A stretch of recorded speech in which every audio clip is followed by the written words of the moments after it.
let's begin. So, good morning, everyone. We welcome you all to the very first session of Coach Effect chapter. So, for those who don't know, Coach Effect chapter is another chapter along with ACM student chapter, and both of them come under PEC CSS. And our main aim as Coach Effect chapter is to basically enhance the competitive programming culture in our college. So, before we dive deep into the session, let me first introduce you to the leads of PEC CSS and also the core team of Coach Effect chapter. So, Nishant, if you can please just introduce yourself. Yeah, sure. Hi everyone. I'm Nishant Puri, this secretary of PEC ACM CSS, and I'm just really glad to be here that this session is happening, and really thankful to the Code Chef chapter team for organizing this, and I hope you benefit a lot from this. I hope we stick along with ACM's activities throughout this semester because we have a lot of exciting stuff planned. Now on to Parik, who is the vice chair of PEC ACM CSS. Hello everyone, I am Parik and I'm the Vice Chair of CSS. So, pretty excited for this session and yeah, grateful to the Coach Chef chapter for planning this session for all you guys.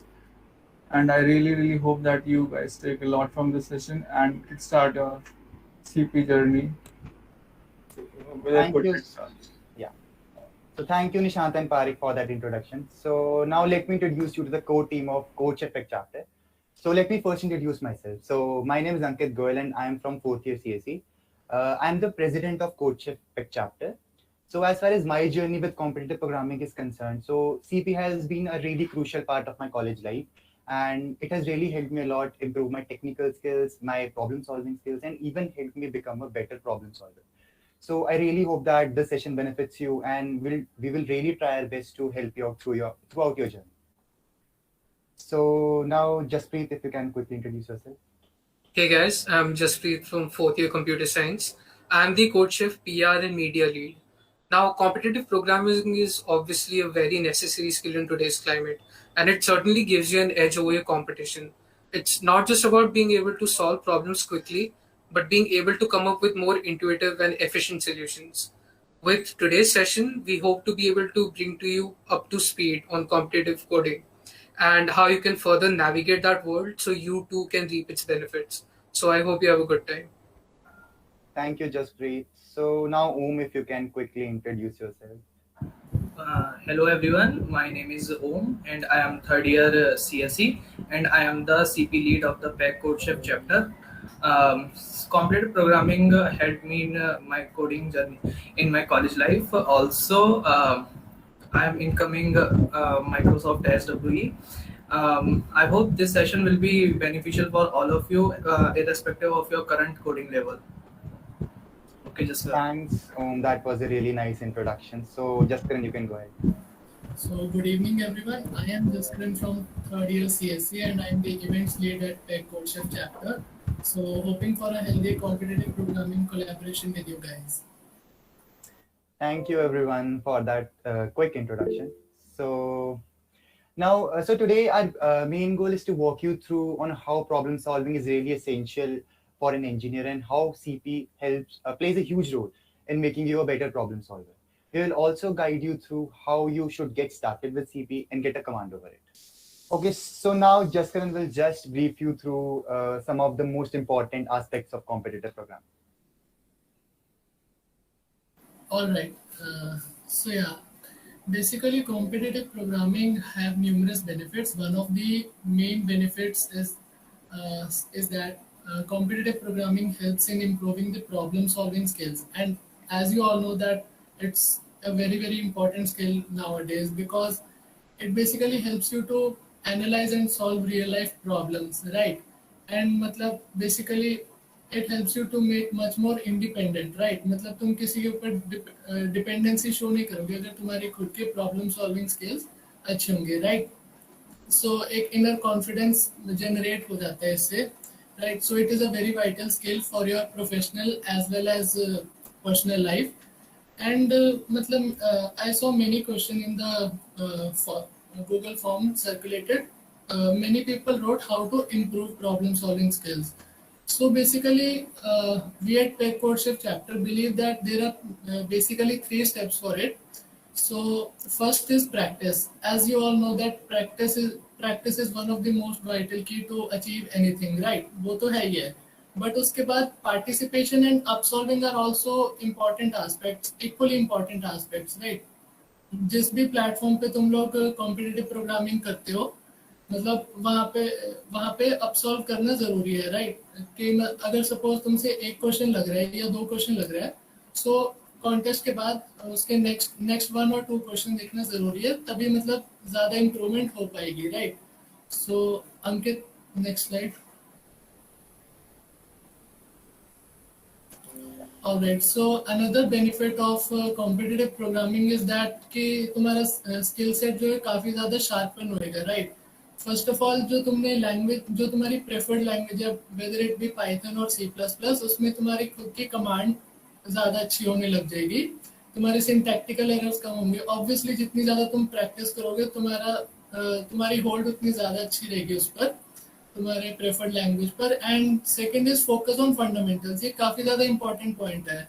मतलब most of the time होता क्या है कि काफी ज्यादा जो fancy topics होते हैं सी एस के, लाइक एम एल या कुछ और, उधर डिफरेंट प्रॉब्लम्स तुम्हें टैकल करना पड़ता है. अगर तुम फंडामेंटली तुम्हारी प्रॉब्लम सॉल्विंग स्किल्स अच्छी होंगी, तो तुम वहाँ पे खुद खुद मतलब अच्छे रहोगे, मतलब तुम्हारे फंडामेंटल्स क्लियर होंगे. बेसिकली कोडिंग तो हर जगह रिक्वायर्ड ही है, तो अगर तुम्हारी कोडिंग स्किल्स अच्छी होंगी, तो तुम किसी भी फील्ड को इजीली एक्सप्लोर कर लोगे और उसमें काफी एक्सेल करोगे, राइट? एंड फास्टर कोडिंग तो एक इसका रिजल्ट है ही है. बेसिकली जितनी ज्यादा तुम प्रैक्टिस करोगे, उतना ज्यादा तुम फास्टर कर पाओगे, राइट? टाइम फ्रेम में तुम लोग कोडिंग क्वेश्चंस को कंप्लीट कर पाओगे, right? So Ankit, over to you. Yeah, let me just move forward. Okay, so I guess this is the most awaited slide because most of the questions which we got in our form, उसमें ज़्यादातर लोगों ने यही पूछा था. So one of the major benefits जो CPA का होता है कि it prepares you for career in coding. And मतलब बहुत सारे questions आए थे कि यार how do we get the job and how do we prepare for internships and CPA कैसे help करेगा. बट बिफोर मैं उस चीज़ के बारे में बताऊं, एक चीज़ पे बहुत ज़्यादा एम्फेसिस मैं ये देना चाहूँगा कि don't do CP just for the sake of job. मतलब जॉब तो मिल ही जाएगा यार, मतलब अपने स्किल सेट पे फोकस करो, logical thinking and problem solving पे फोकस करो. अगर वो करोगे तो जॉब बहुत इजीली मिल जाता है. So your main M should be improving your skill set and not getting a job. वो अपने आप मिल जाएगा. ठीक है. So now if I reflect a few points here, so the पहली चीज़ है कि यार ये आपको टेक्निकल इंटरव्यूज के लिए प्रिपेयर कर देता है. So the kind of questions which you get in a competitive programming contest and जो तुम्हारे को interviews में होते हैं, मतलब वो exactly same नहीं होते, but a lot of things उसमें common होती हैं. So अगर आपके पास अच्छी practice होती है CPA questions की, तो in that case आपको वहाँ पे उतनी difficulty नहीं आती है. And second, एक और चीज़ यहाँ पे है कि जो competitive programming के questions होते हैं, they are generally harder than what you get in a technical interview. So अगर आप वहाँ पे काफ़ी अपनी expertise ले लोगे यार, even if you are a decent programmer there, so आप DSA part of the interview बहुत इजीली क्रैक कर जाते हो. So this is the first major benefit. Second thing यार कि it teaches you how to work in teams.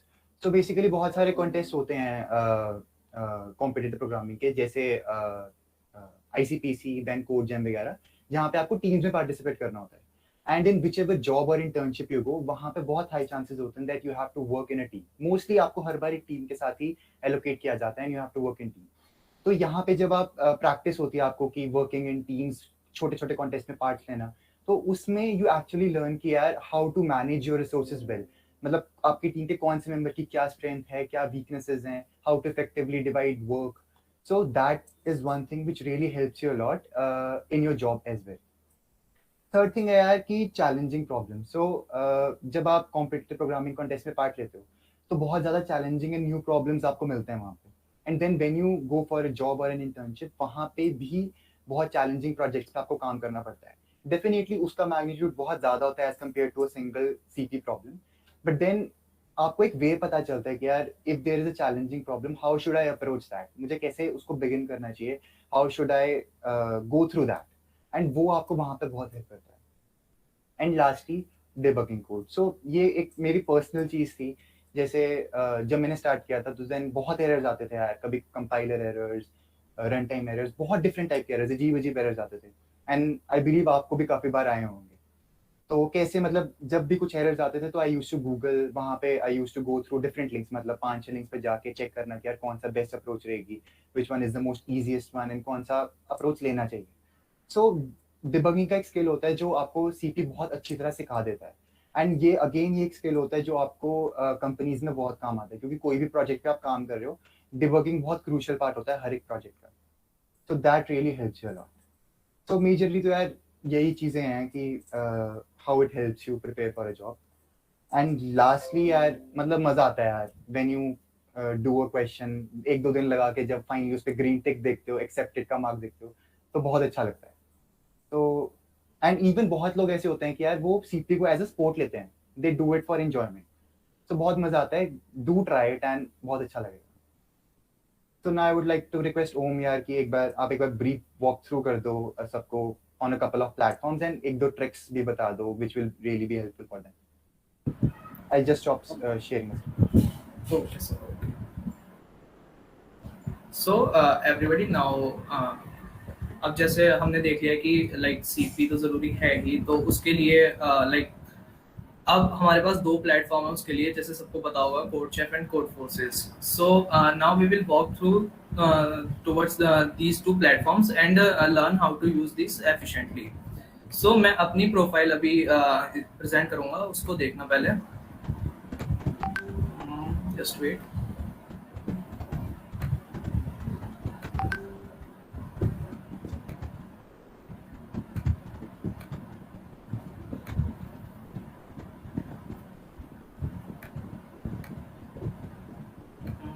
Just a second. Just a second.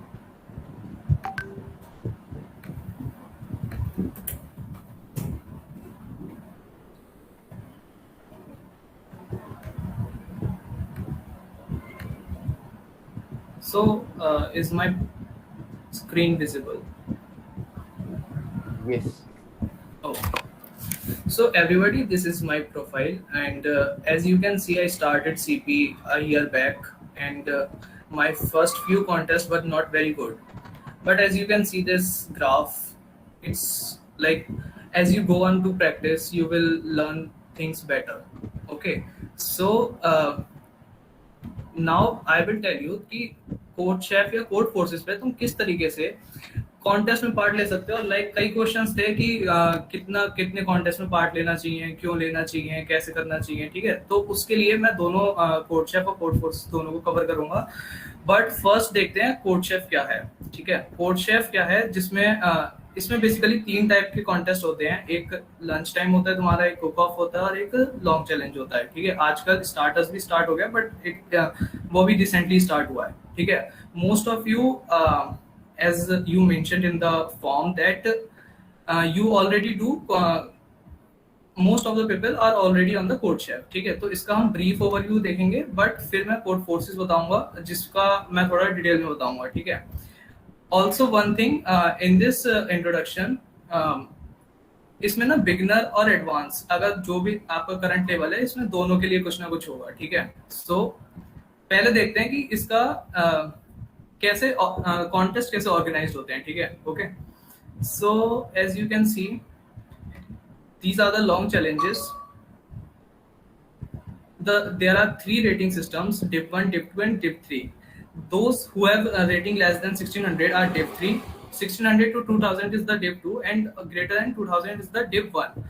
According to your ratings, you can participate in these contests. Like, go here and you will get a certain set of problems, as you are aware, and click on any problem. There is a problem statement, and you can just read that problem statement and then submit. Here are the sample test cases. You can run on these sample test cases. In the end, I will also show you how to set up your Sublime or any other code editor, and how you can do it efficiently. Okay, so here there is a submit button. Okay, I am not registered, no problem. So basically this is the long challenge and it runs for 10 days, ठीक है। तो तुम्हारे पास 10 दिन का time होता है। जो बिल्कुल ही बिगनर्स हैं वो पहले से स्टार्ट कर सकते हैं। लाइक मैंने तुम्हें अभी अपनी प्रोफाइल दिखाई, मैंने भी लॉन्ग चैलेंज से ही स्टार्ट करा था कि इसमें 10 दिन का टाइम है, और उसके बाद मैं आराम से 10 दिन सोच के प्रॉब्लम कैसे करनी है, जैसे like here is April challenge, you can सी, फिर मई चैलेंज, उसके बाद जून चैलेंज भी होगा, ये है। तो शुरू में बिगनर्स के लिए ये लॉन्ग चैलेंज एक काफी अच्छी चीज है, ठीक है। बट उसके बाद जब तुम्हें थोड़ी सी नॉलेज आ जाती है, तुम थोड़ा सा अच्छा करने लग जाते हो, तो उसके बाद फिर शॉर्ट चैलेंज देना ज्यादा ठीक है, ठीक है। जैसे यहाँ से नवंबर, इसके बाद मैंने शायद ही कोई लॉन्ग चैलेंज दिया होगा, ठीक है, ओके। तो उसके लिए अब बात ये आती है कि तुम बेटर कैसे होगे, ठीक है। सो उसके लिए शॉर्ट चैलेंज तुम उस समय देना स्टार्ट कर सकते हो, क्योंकि वो एक टाइम बाउंड मैनर है, ठीक है। उस समय हो सकता है कि तुमसे एक प्रॉब्लम हो, एक भी ना हो, बट उसके बाद ऐसा होगा धीरे धीरे कि you will upsolve the problems after the contest, and उसके रिलेटेड तुम टॉपिक पढ़ोगे तो तुम्हें पता लग जाएगा कि तुम कहाँ पे लैग कर रहे हो, ओके। सो दूसरी चीज है cook of. in CodeChef cook-off, the same rating sections are there, 1600, div 1, div 2, div 3. There are 4 to 5 problems which you can solve, and it's pretty similar, like ये CodeChef cook-off का level more or less ICPC preliminary round के equally होता है, तो you must give it a try. सो मैं ये बता रहा हूँ कि ये तीनों फॉर्मेट जो है वो लगभग सिमिलर है, बस इनमें फर्क ये है कि इसमें जो रेटिंग्स जो तुम्हारा स्कोर बोर्ड आता है, उन तीनों का फॉर्मेट्स अलग है। Like in long challenge the entire thing is the score, in cook of you are scored according to the problems you solved and the time you take, and in the lunch time you can make as many summations as you want and your final score will be considered. So तो cook of में यार वो penalties consider होती हैं, if you make wrong submissions and उसके बाद right करोगे तो दे आर कंसीडर्ड पेनल्टीज। या बट लंच टाइम में कोई पेनल्टी कंसीडर नहीं होती, तुम कितनी बार भी सबमिट कर सकते हो, ठीक है। अब बात आती है कि कोड शेफ पे क्या ऐसा नहीं है कि जो कोड फोर्सेस पे मैं तुमसे कह रहा हूँ कि लोग कर रहे हैं, या फिर जो कम्युनिटी है वो कोड फोर्सेस पे क्यों ज्यादा है। तो अभी as you can see, is my screen visible to all of you? जिसका कोड शेफ ही दिख रहा है, कोड शेफ दिख रहा है यार। कोड शेफ दिख रहा है, हाँ अब सही है। Okay. So basically code chef पे दो चीजें हैं, एक तो इस पे कॉन्टेस्ट ज्यादा होते हैं, दूसरी चीज इनका जो प्रॉब्लम सेट है वो काफी बढ़िया है, ठीक है। तो अभी हम इस पे देखेंगे कि कॉन्टेस्ट कैसे होते हैं, इनका क्या डिवीजन सेक्शन है, और उसके बाद प्रॉब्लम सेट में हम उसको अपने लिए कैसे यूज कर सकते हैं, ठीक है। बिगिनर कैसे यूज कर सकता है और थोड़ा एडवांस लेवल कैसे यूज कर सकता है, राइट। सो फर्स्ट जो है, यहाँ पे 3 तरह के कॉन्टेस्ट होंगे, एक डिव 3 होगा, एक डिव 2 होगा और एक डिव 1 होगा, ठीक है।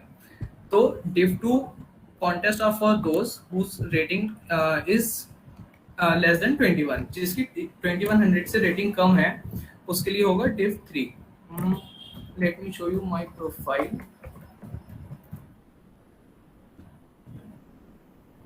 एंड यार सिर्फ CSE एंड EC वगैरह के लोग मत सोचना कि ये सब तुम्हारे लिए है, ये सबके लिए है, रिस्पेक्टिव ऑफ ब्रांच है, वो सर्किटल है नॉन सर्किटल है, सबको बेनिफिट करेगा ये बहुत सारा। सो सबको ट्राई करना चाहिए एटलीस्ट इसको एक बार, you will definitely enjoy that and बहुत बेनिफिट भी होगा इससे।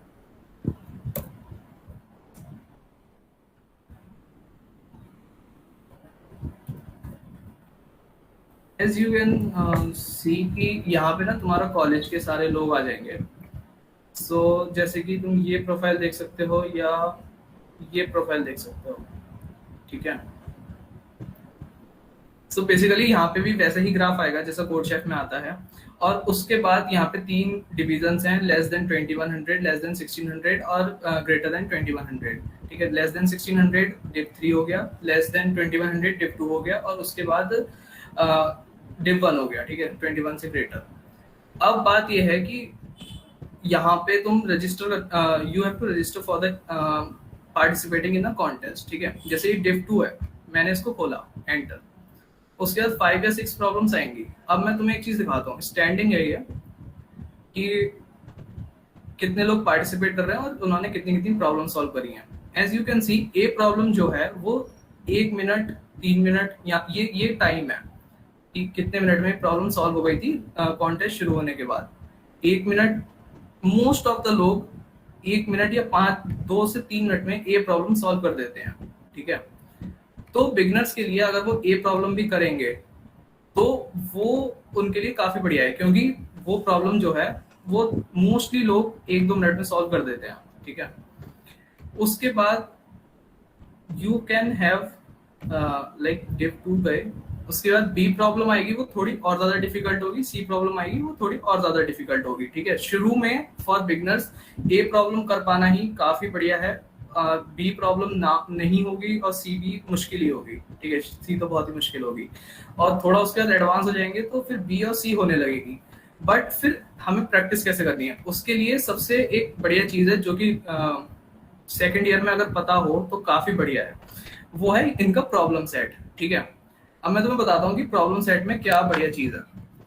प्रॉब्लम सेट में अगर कोई बिगनर है तो आई वुड रिकमेंड कि वो यहाँ पे 800 से लेके 1200 तक की प्रॉब्लम्स जो है, यहाँ पे सबसे बढ़िया चीज है कि Codeforces has given a problem difficulty level to every problem, ठीक है। तो उस डिफिकल्टी लेवल के हिसाब से तुम प्रॉब्लम को फिल्टर कर सकते हो, सॉर्ट कर सकते हो और उसको सॉल्व करना शुरू कर सकते हो। लाइक सबसे बड़ी प्रॉब्लम ये है कि अगर तुम्हें पता ही नहीं होगा कि तुम अभी किस लेवल पे हो और तुम्हें किस लेवल की प्रॉब्लम प्रैक्टिस करनी चाहिए, ठीक है, तो उससे फिर फायदा नहीं होता, उससे तुम स्टक फील करते हो एकदम। तो कोड फोर्सेस पे आके you can filter out the difficulty level. 800 to 1200 is for the beginners, ठीक है। जैसे मैंने ये फिल्टर कर लिया, उसके बाद ये सारी प्रॉब्लम्स आ जाती हैं। मोस्टली ए प्रॉब्लम होगी जो कि 2 से 3 मिनट में मैंने अभी तुम्हें दिखाया कि सॉल्व हो सकती है। ओके, सो जैसे मैंने प्रॉब्लम खोली, मैंने स्टेटमेंट पढ़ा, उसके बाद मैं स्टेटमेंट पढ़ने के बाद जनरली ये ज्यादा डिफिकल्ट नहीं होगी ए प्रॉब्लम, ठीक है। स्टेटमेंट पढ़ने के बाद मैं कॉन्स्टेंट्स पढ़ूंगा, ठीक है। तो कॉन्स्टेंट्स में क्या होता है, there are the constants are given so that you can analyse कि तुम किस कॉम्प्लेक्सिटी का अपना सोल्यूशन चला सकते हो, ठीक है। उसके लिए ग्राफ है which I will show in the later part, ठीक है। उससे काफी आइडिया लग जाता है कि तुम किस कॉम्प्लेक्सिटी का, कि n² का चलेगा, एन जो TLE आता है पाइथन में, मेरे को पता चला कि कई लोग को TLE आ रहा है या क्या हो रहा है, तो वो दिक्कत इसलिए है क्योंकि यू डोंट नो कि कॉन्स्टेंट्स क्यों जरूरी है।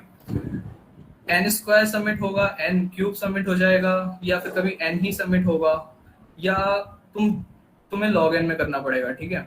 वो चीजें कांस्टेंट देख के पता चलती हैं।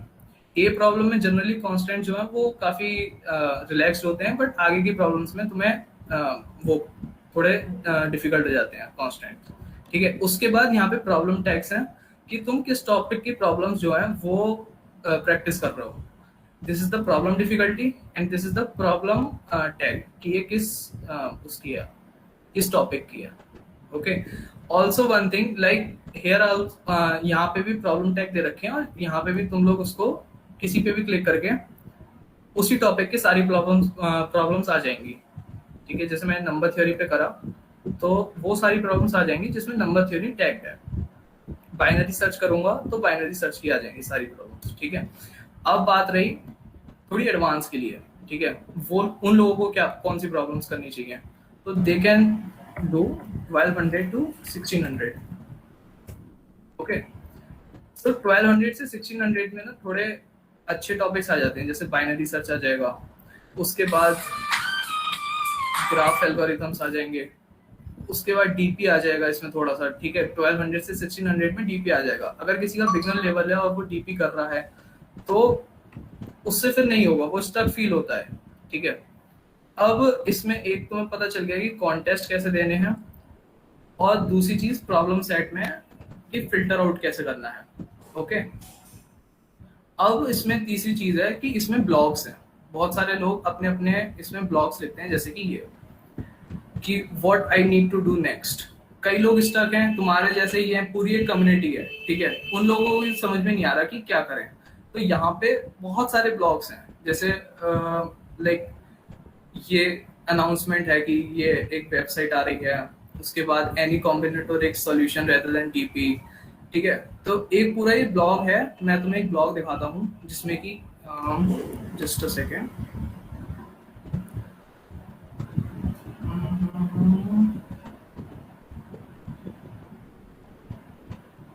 हाँ जसकरण, वो वाला टाइम कॉम्प्लेक्सिटी वाला ब्लॉग का लिंक अंकित डॉक में पढ़े?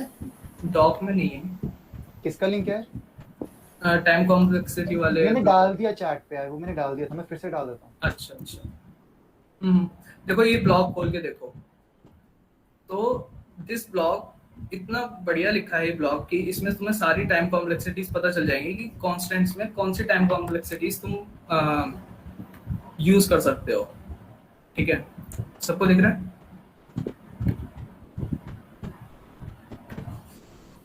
तो अगर जिस हिसाब से कांस्टेंट दे रखे हैं उस हिसाब से तुम n स्क्वायर चलेगा, n क्यूब चलेगा, लेस देन 500 है तो you can go for n cube. 10,000 तक है तो n स्क्वायर चल सकता है। उसके बाद n log n 10 की पावर 6, 10 की पावर 5 n log n ही चलेगा। उसके बाद 10 की पावर 8 o ऑफ n चलेगा, और वरना उसके बाद तो o ऑफ log n चलेगा। ओके, एज अ बिगनर मैंने काफी ज्यादा इग्नोर करा था कंस्ट्रेंट्स, तो वो काफी ज्यादा बेनिफिशियल हो जाता है अगर तुम देख लो किस तरीके से करना, उस हिसाब के ऑप्टिमाइजेशन लगा सकते हो तुम लोग, तो बेटर इम्प्रूव कर पाओगे। यार बेसिकली ना मैं तुम्हें ये बताना चाहता हूँ कि तुम अगर स्टार्ट करोगे और उसके बाद तुम्हें ये चीजें धीरे धीरे पता चलेंगी, बट मैं तुम्हें अभी बता रहा हूँ ताकि तुम शुरू से ही उस चीज को स्टक ना हो कहीं पे। ठीक है, this session is all about this कि तुम्हें पहले से कुछ चीजें पता हो जो कि टाइम के साथ ही पता लगती है। तो ये टाइम कॉम्प्लेक्सिटी वगैरह है। उसके बाद आ जाता है दीज ब्लॉक्स, ये हो गया। अच्छा, उसके बाद यहाँ पे ना कई सारे you can look for ratings. जैसे अभी मैंने दिखाया था कि तुम्हारे कॉलेज की रेटिंग तुम कैसे चल रहे हो अपने कॉलेज में, उस हिसाब से आएगा। There are 3 to 5 levels। Second,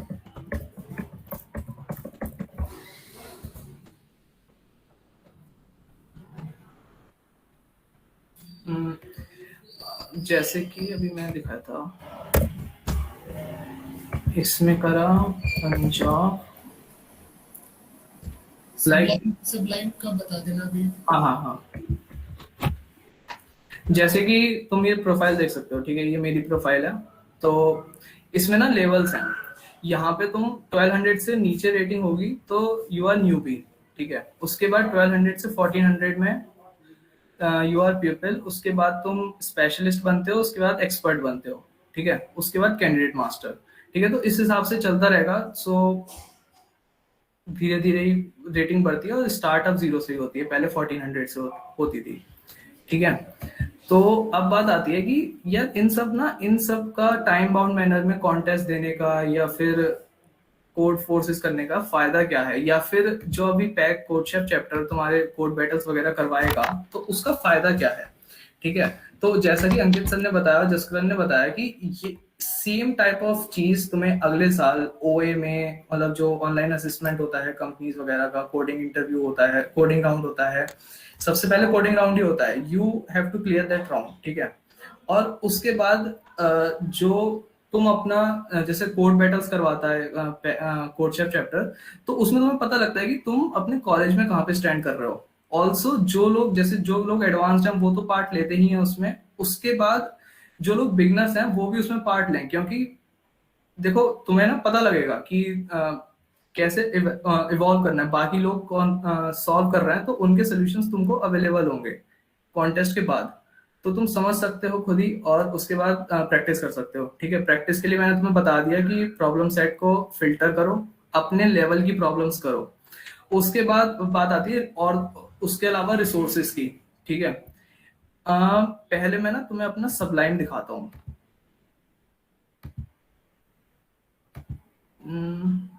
एक सेकेंड,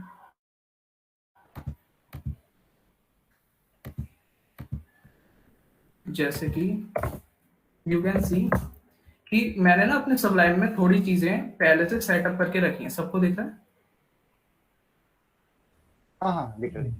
अच्छा, देखो सबलाइन तुम ना जैसे आईडी किसी भी आईडी पे कर सकते हो। ठीक है, वो मैटर नहीं करता अभी। बट ये जो है कि इनपुट और आउटपुट तुम्हें हर बार टेस्ट केस प्रिंट कॉपी करके तुम्हें प्रिंट करने पड़ रहे हैं। कई लोग अभी भी टर्मिनल में कर रहे हैं। ठीक है, तो उनके लिए सबलाइन एक काफी बढ़िया चीज है। और प्लस तुम ना अपनी एक टेम्पलेट रख सकते हो, जैसे कि ये टेम्पलेट बनी हुई है पूरी, इसमें तुम जैसे वेक्टर ऑफ इंट लिखते हैं, पेयर ऑफ इंट लिखते हैं, ठीक है, तो ये तुम पहले से लिख के रख सकते हो ताकि तुम्हें कॉन्टेस्ट के टाइम में तुम जल्दी लिख सको उसे।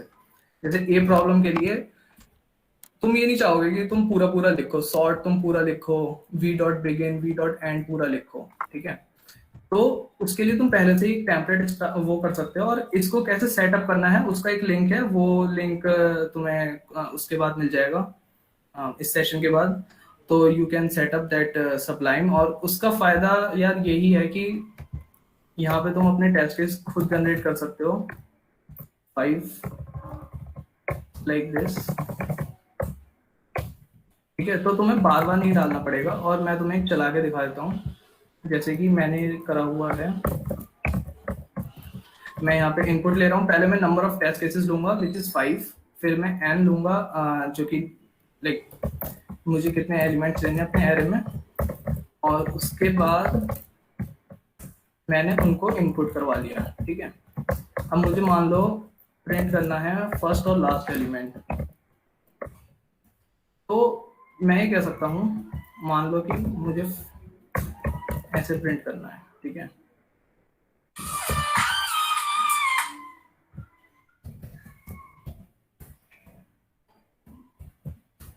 ठीक है, तो मुझे बार बार ना टेस्ट केस नहीं डालने पड़ेंगे, मैं ऐसे ही चला दूंगा सबलाइम में और कुछ ना कुछ आउटपुट आ जाएगा। 5 टेस्ट केस, ठीक है,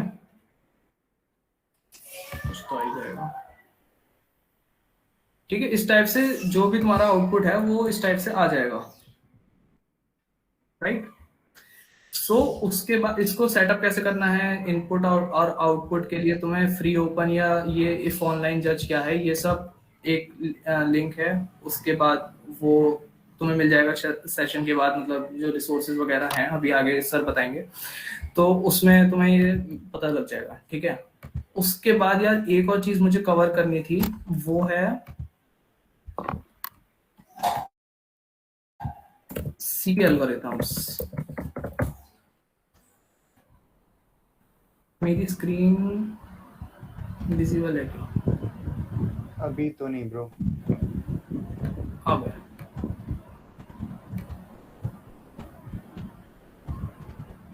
हाँ जस्ट राइट। ठीक है, तो अब क्या है, तुम में से कुछ लोग एडवांस्ड भी हैं थोड़े, ठीक है, कुछ लोग बिगनर लेवल से थोड़ा ऊपर उठ चुके हैं, ठीक है, तो उन लोगों को अब रिसोर्सेज चाहिए कि सर हम पढ़ें कहाँ से, कि हमें ना एल्गोरिथम सीखनी है, अब डाटा स्ट्रक्चर तो आ गया, अब एल्गोरिथम सीखनी है, ठीक है। तो एक ही वेबसाइट है सीपी एल्गोरिथम्स, इसमें लगभग तुम्हें जो भी सीपी में या डीएसए में किसी भी टाइप में कुछ भी चाहिए, सारा कुछ मटेरियल इस पे अवेलेबल है। काफी क्रिस्प एंड प्रिसाइज दिया हुआ है इसमें, या लाइक बाइनरी एक्सपोनेंशिएशन तुम्हें काफी आगे जाके पता चलता है, बट इसमें अगर तुम खोलोगे ना तो काफी बढ़िया तरीके से, जैसे जसकरण ने बताया, काफी बढ़िया तरीके से तुम्हें इसमें सब दे रखा है। और इसमें से फिर ये है कि तुम्हें टॉपिक्स तो एटलीस्ट पता चल जाएंगे, और उसके बाद तुम YouTube पे जाके एक 10 मिनट की 15 मिनट की वीडियो देख सकते हो, जिससे कि तुम्हें एटलीस्ट वो टॉपिक क्लियर हो जाएगा, ठीक है। जैसे अलजेब्रा का सारे टॉपिक्स दे रखे हैं, उसके बाद डाटा स्ट्रक्चर दे रखे हैं, फिर सबसे बढ़िया चीज है कि ग्राफ दे रखा है, इसमें ग्राफ की सारी एल्गोरिथम्स दे रखी हैं। तो जो लोग थोड़े से एडवांस्ड हैं, मैं उन्हें एडवाइस करूंगा कि इसको एक बार देख सकते हैं, अगर you want to learn more and more algorithms, ठीक है, सारी दे रखी हैं, बट सारी नहीं करनी क्योंकि सारी हो ही नहीं पाएंगी, कुछ जो ज्यादा हैं, या फिर मतलब धीरे धीरे तुम्हें ना पता लगेगा कि कौन कौन सी कर सकते हो। कॉन्टेक्स्ट देते जाओगे तुम्हें लग जाएगा पता कौन से ज्यादा इंपॉर्टेंट है, फ्रीक्वेंटली यूज हो रहा है, उसको तुम यहाँ पे सर्च कर सकते हो। हाँ, लाइक ग्राफ में ना बहुत सारी होती हैं, जैसे साइकिल्स हैं, लोएस्ट कॉमन एंसेस्टर हैं, बट ये फ्लोज एंड रिलेटेड प्रॉब्लम्स ये कभी नहीं आती, ठीक है। तो ये ना धीरे धीरे ही पता लगेगा, या फिर तुम लोग हमसे पूछ सकते हो, जो लोग थोड़े अच्छे हैं तो वो लोग हमसे भी कंसल्ट कर सकते हैं, मतलब बाद में जैसे अभी इस सेशन के बाद तुम्हें रिसोर्सेज और हमारा पॉइंट ऑफ कांटेक्ट कई सारी चीजें होंगी, तो उसमें तुम लोग पूछ सकते हो, ठीक है। एंड सर जसकरण और कुछ रहता है क्या? नहीं यार, आई गेस बहुत अच्छा था ओम, काफी डिस्क्रिप्टिव पूरा दे दिया है। एंड आई गेस ये काफी होगा सबके लिए to at least get started. And जो लोग इंटरमीडिएट हैं, आई गेस उनके भी काफी क्वेश्चंस आंसर हो गए होंगे कि आगे से क्या करना है।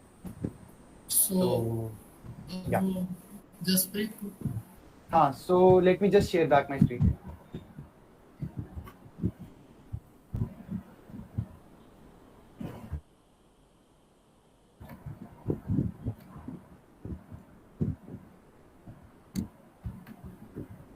Okay, so now Jasprit, over to you.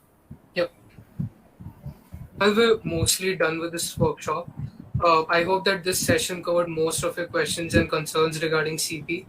Now, we've covered a lot of content in this session, and you now hopefully have some idea of what competitive coding is all about, and hopefully, this helps you get started with it. Just in case we missed anything, we'll be taking up questions at the end of the session where you can ask any doubts you may have. But before we do that, we have another highlight for you. We realize that just talking about CP, giving a session here and there, it may not be as effective. So what we've done is created a Slack workspace dedicated to just competitive coding. In the Slack workspace, we have a few different channels, as you can see on the screen.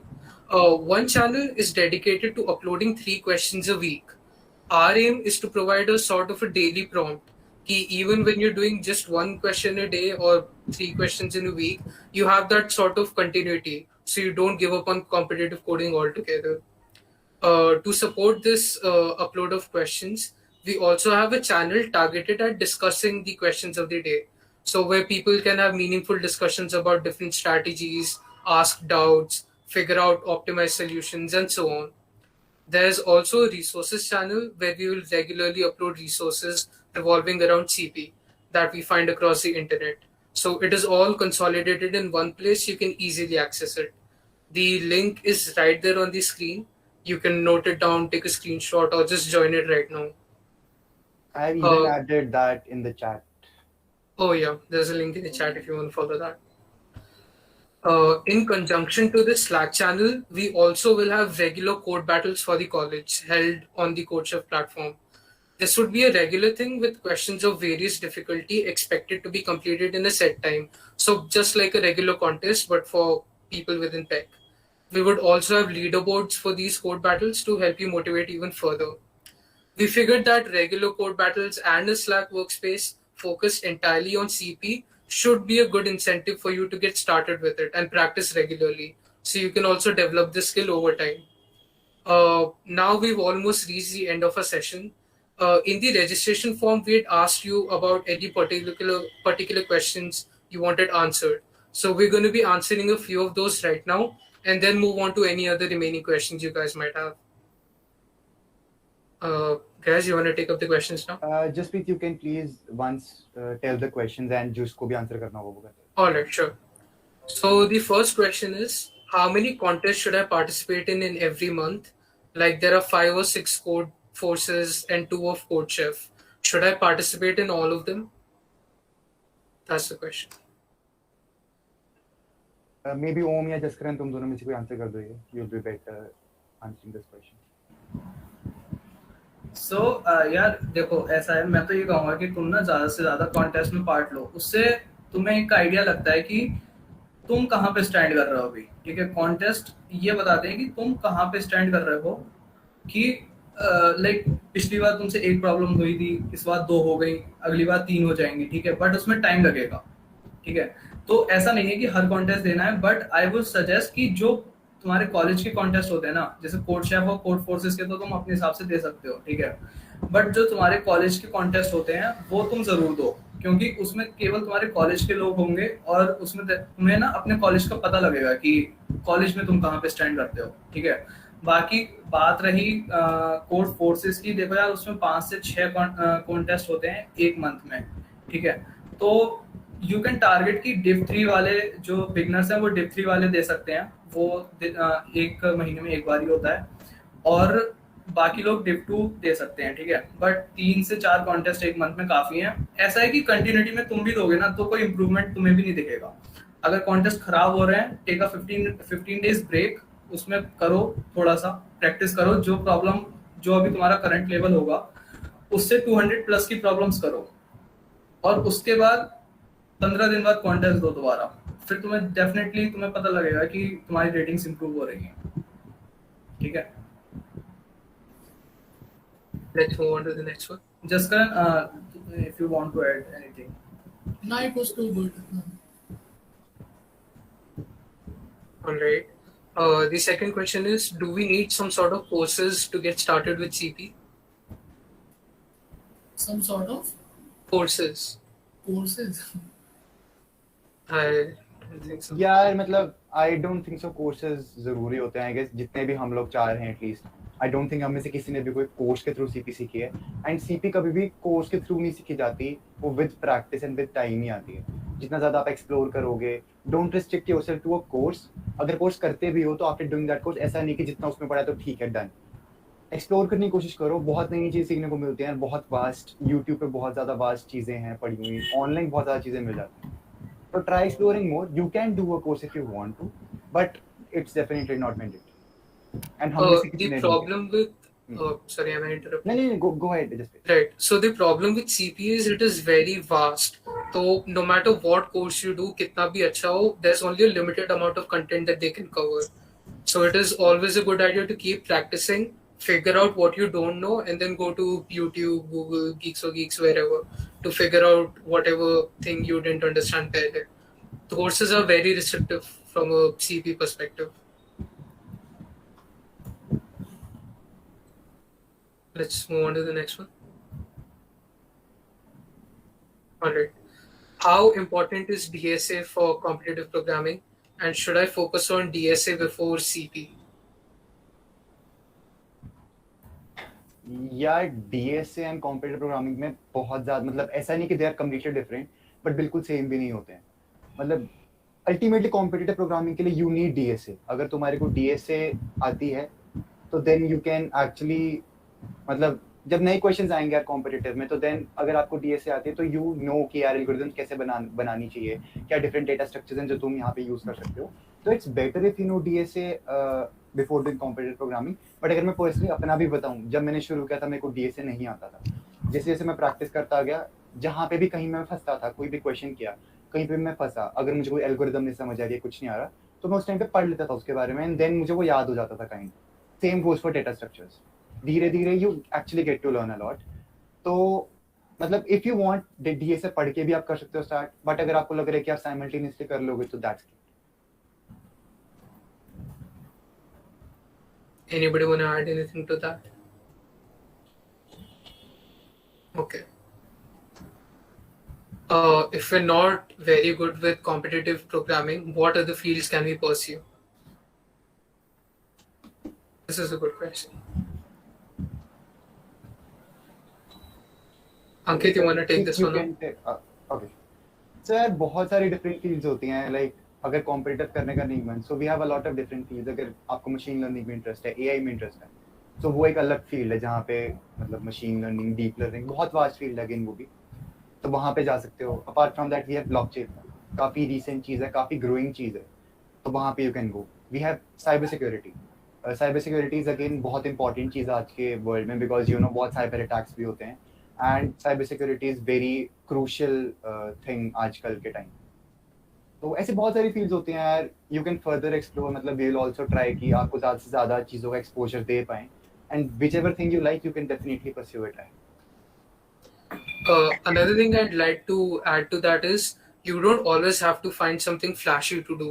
कि cyber security कर रहा हूँ, ML कर रहा हूँ. Very simple things which are not competitive coding like app dev, web dev. These are also very proficient fields. ऐसा नहीं है कि अगर DSA या CP नहीं किया तो जॉब नहीं लगेगी या कोई पूछेगा नहीं. तो you can begin with very very small steps and work your way up. CP just gives an add on, मतलब कभी भी जरूरी नहीं हुई है सीपी। Right. बहुत सारे लोग ऐसे हैं वो really crack big companies without CP.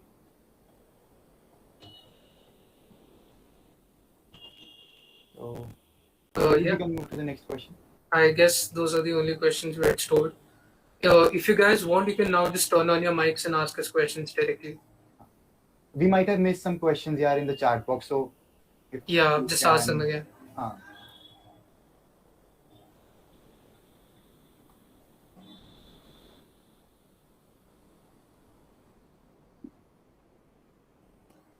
Actually, let it run just in case we want to refer back to a question. I'll also be sharing a feedback form in the chat box. So please take some time out and please. Chat box में काफी ज्यादा resources के question आ रहे हैं, तो जो अभी slack work space का लिंक दिया उसमें देयर आर 2 चैनल्स, एक beginner blogs and resources and एक एडवांस्ड ब्लॉग एंड रिसोर्सेज. सो उसमें ए एंड बी टाइप के जो क्वेश्चन है उनकी लैडर बनी हुई है, तो उसका लिंक डाला हुआ है. एंड एडवांस में सी और डी प्रॉब्लम्स का डाला हुआ है. सो अकॉर्डिंग टू योर मतलब current level you can explore them once. Thank you. Guys, if you have questions, just turn your mic on and ask. Resources का यार एक सेपरेट पेज ही मतलब सेपरेट चैनल ही बनाया है हमने, बिगिनर और advance के लिए अलग अलग बनाया हुआ है. तो that will be really helpful. उस पे काफी resources will keep on posting. अभी भी काफी डाले हैं उस पे, but then later on will also keep posting.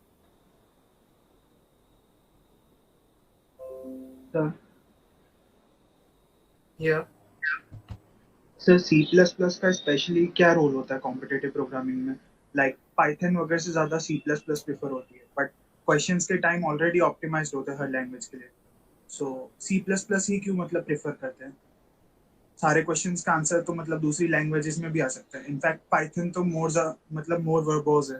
Basically और ऑलराइट. सो बेसिकली हर एक क्वेश्चन के साथ एक टाइम लिमिट दी होती है, जैसे 1 सेकंड या 2 सेकंड. और उस चीज को जज करने के लिए अभी जैसे ओम ने एक चार्ट दिखाया था कि n स्क्वायर में सॉल्व होगा या कैसे, ये धीरे धीरे ही पता लगेगा. ये हमने तुम्हें ऑलरेडी इन एडवांस बता दिया कि ये काफी ज्यादा तुम लोग आगे देखने वाले हो, ये चीज काफी प्रॉब्लमेटिक होती है.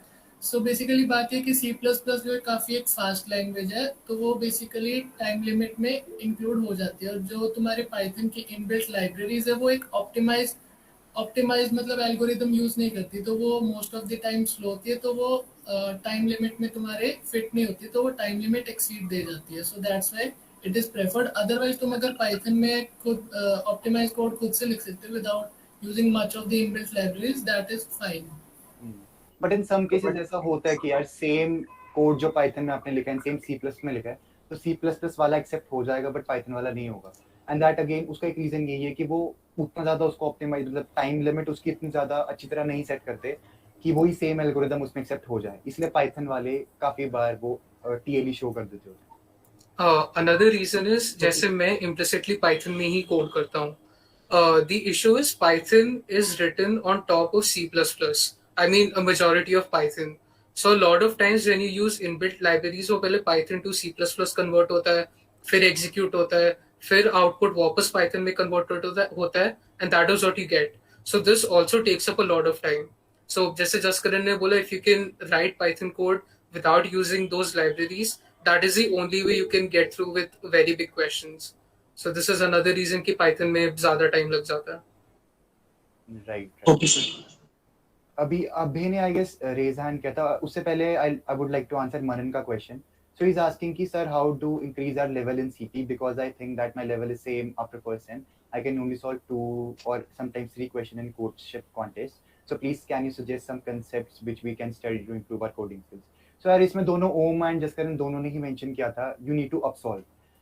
जहां तक आपका हो पा रहा है, don't restrict yourself to that point. उससे डिफिकल्ट क्वेश्चंस को डू प्रैक्टिस. नहीं हो रहे कोई बात नहीं, जो भी कंसेप्ट उसमें यूज हो रहा है, जो भी DSA या जो भी चीज उसमें यूज हो रही है, read about that, learn about that. तो धीरे धीरे you will be able to solve that. तो keep up solving. Difficult questions करना शुरू करो, जहां तक आप कर पा रहे हो दैट्स फाइन. उससे डिफिकल्ट क्वेश्चंस करना शुरू करो. डिफिकल्टीज फेस होंगे, so there are editorials for that. काफी अच्छे एडिटोरियल्स भी होते हैं, so you may refer to that too. Right. And वहीं से ही इंप्रूवमेंट आती है. एंड यार किसने रेज हैंड किया था? He can unmute the mic and speak. भूल गया ना.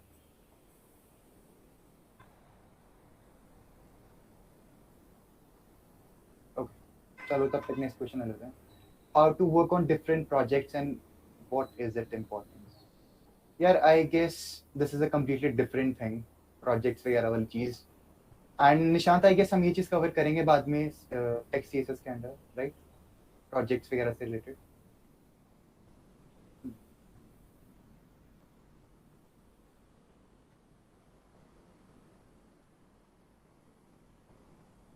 हाँ, so yeah. ठीक है. Which channels do we have to join on Slack for daily question? यार वो automatically when you join the workspace you will be added to all those 5 channels, so कोई चक्कर नहीं है. We have total of 5 channels and उसी में सब कुछ होगा जो भी हो. Plus the names are काफी descriptive, so you should be able to understand कि कौन सा क्या channel है. Right. Okay. Sir, if we learn basics of Python, should we learn now DSA using Python or learn C++ language?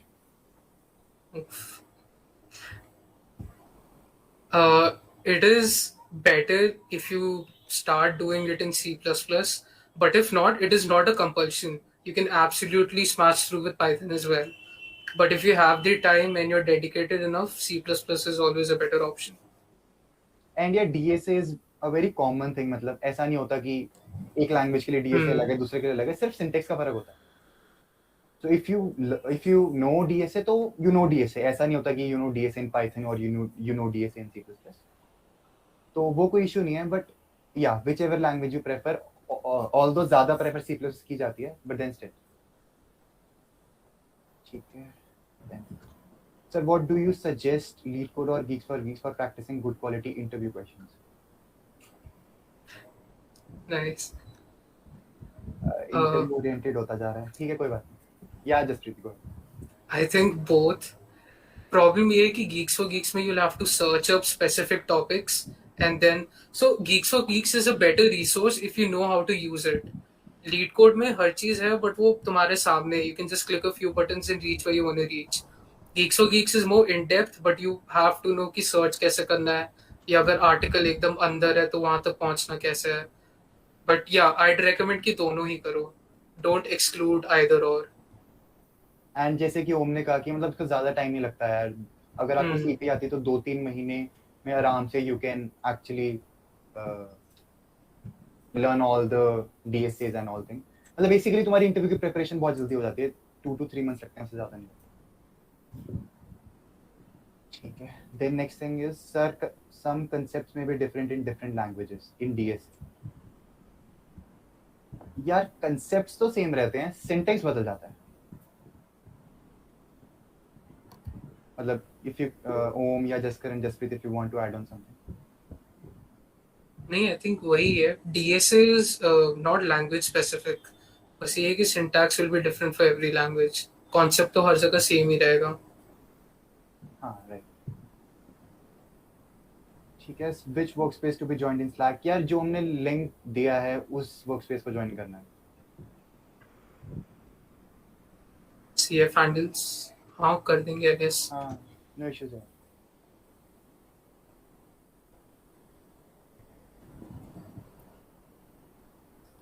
Guys, do you have any other questions?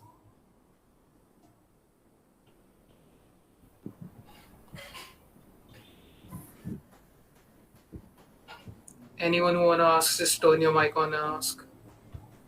All right, so I think most of the questions are covered, right? And यार एक और बार मैं feedback form share कर रहा हूँ. We only have 13 responses as of now, so if possible it would be good if you just give your honest feedback to us so that we can improve further.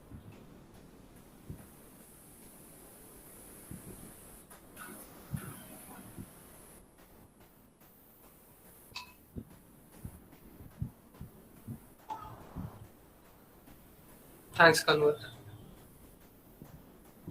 Hello.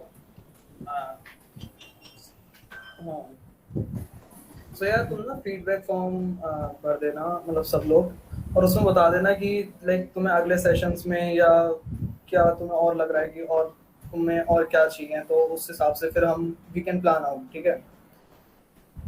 और उसके अलावा बात यह है कि there will be regular code battles जिसमें कि तुम लोग पार्टिसिपेट कर सकते हो. ठीक है.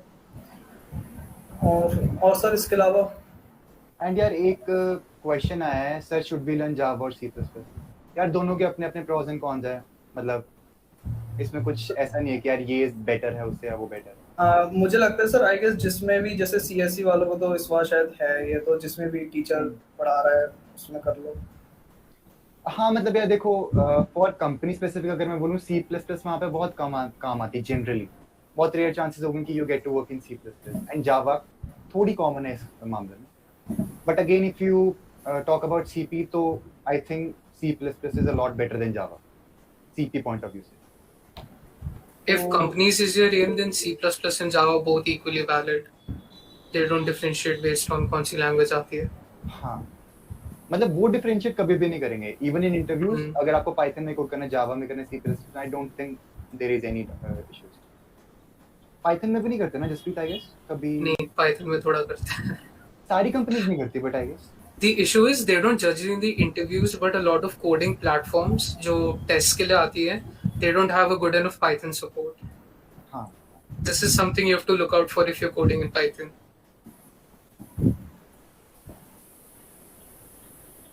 ठीक है. All right.